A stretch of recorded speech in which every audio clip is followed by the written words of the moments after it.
This video is going to be 3 case studies about different animals and how they thermoregulate. The first one that we'll talk about are bees. Bees are poikilothermic insects with very small body size. Soon we're going to start to talk about body size. I know I keep mentioning that, but we're going to get there very soon. They have a large surface area to volume ratio, meaning that their body is mostly surface area with very little internal body, and therefore it can readily lose heat through all this surface area. Their wing muscles need to warm before they can fly, so they have this specialized adaptation to help them warm their flight muscles. This process is called shivering, but it's different than what we've talked about with mammalian shivering. Shivering in mammals, remember we said, is a random muscle contraction.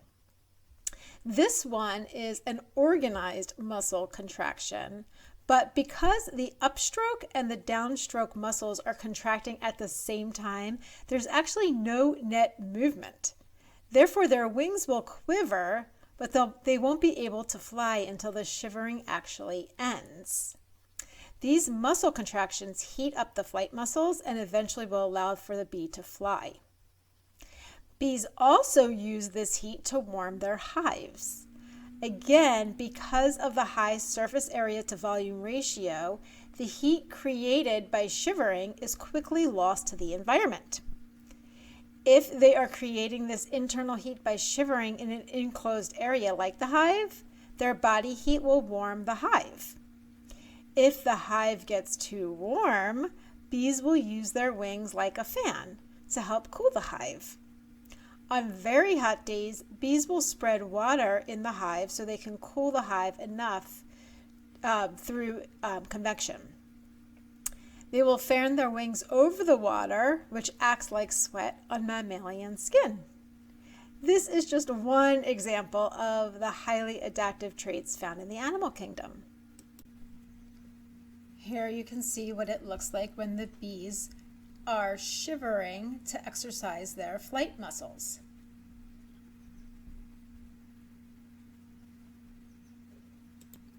This is showing you the thermal image of a beehive.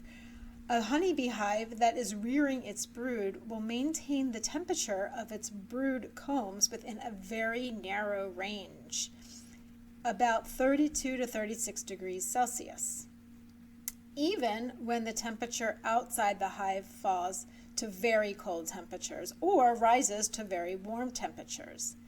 As we've mentioned before, when the air outside of the hive is cold, the worker bees will cluster together within the hive and they will shiver to help warm it up. And again, we mentioned when the outside air becomes warm enough, the hive is threatened with metabolic overheating.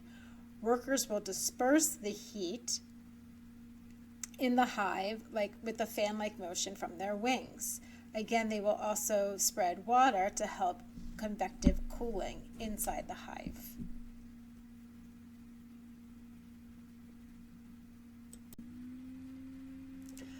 Frogs are ectothermic amphibians that inhabit all areas of the world. Frogs in the Arctic have some very specialized techniques that we've talked about for surviving the long, cold winters.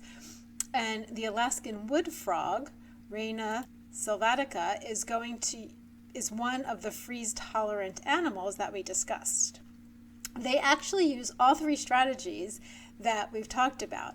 So these frogs will synthesize ice-nucleating proteins to help organize ice formation in their extracellular fluid.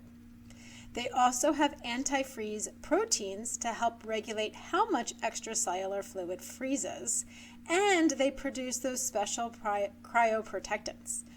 The cryoprotectants used by the Alaskan wood frog it is glucose that helps protect the cells so they don't shrink or desiccate. This glucose can also be used by the cell for cellular respiration while the frog is frozen. How cool is that? Once the frog thaws, the glucose can then be converted back to glycogen, which is how the animal body stores its glucose. And then it's there on hand for when the frog needs it for energy. The production of these proteins and glucose is regulated by hormonal control and is triggered by ice forming on the skin.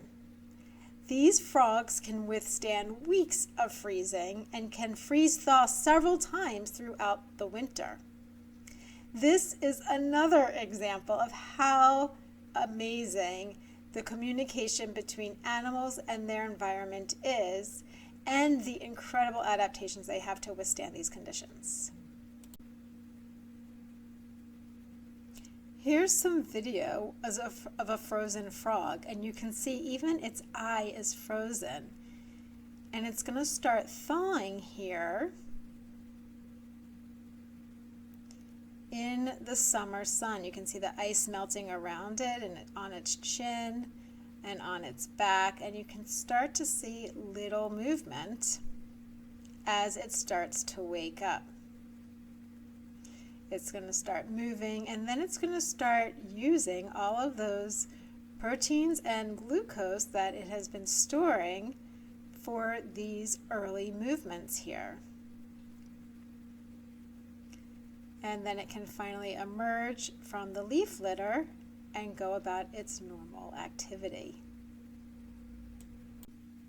Our last example here is whales. Whales and dolphins are in the group called cetaceans. Cetaceans are endothermic mammals just like us.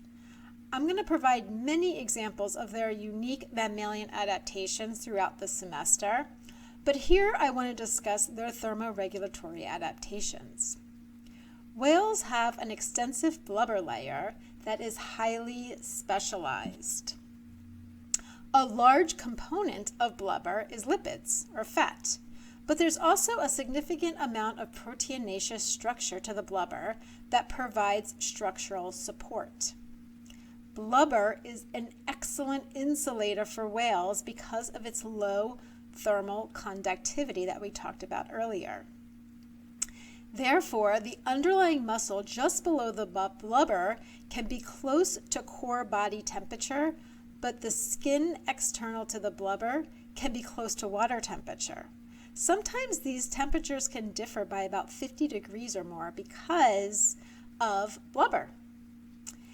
In addition to the insulation, blubber can also provide energy for the animal. In times of low food availability, the adipose tissue in the most internal layer of blubber can be mobilized and metabolized for energy.